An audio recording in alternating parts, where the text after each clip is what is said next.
किसी शहर में एक व्यक्ति था।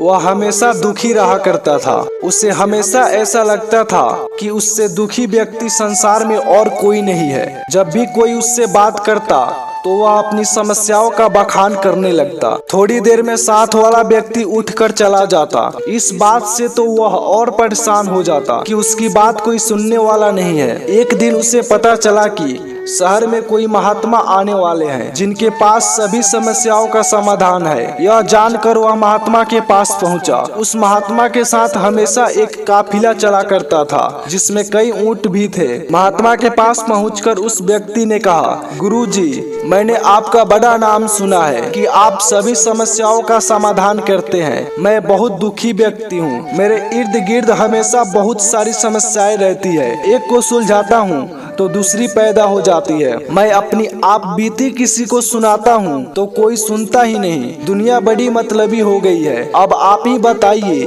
क्या करूँ। महात्मा ने उसकी बातें ध्यान से सुनी और कहा, भाई, मैं अभी तो बहुत थक गया हूँ, परंतु कल सुबह मैं तुम्हारी समस्याओं का समाधान अवश्य करूँगा। इस बीच तुम मेरा एक काम कर दो। मेरे ऊँटों की देखभाल करने वाला आदमी बीमार है। आज रात तुम इनकी देखभाल कर दो। जब सभी ऊँट बैठ जाए तब तुम सो जाना। मैं तुमसे कल सुबह बात करूंगा। अगले दिन महात्मा ने उस आदमी को बुलाया। उसकी आंखें लाल थी। महात्मा ने पूछा, तो बताओ कल रात कैसी नींद आई? व्यक्ति बोला, गुरुजी, मैं तो रात भर सोया ही नहीं। आपने कहा था जब सभी ऊँट बैठ जाए तब सो जाना, पर ऐसा नहीं हुआ। जब भी कोशिश करके एक ऊँट को बिठाता, दूसरा खड़ा हो जाता। सारे ऊँट बैठे ही नहीं, इसलिए मैं रात भर सो नहीं सका। महात्मा जी ने मुस्कुराते हुए कहा, मैं जानता था कि इतने ऊँट एक साथ कभी नहीं बैठ सकता, फिर भी मैंने तुम्हें ऐसा करने को कहा। यह सुनकर व्यक्ति क्रोधित होकर बोला, महात्मा जी,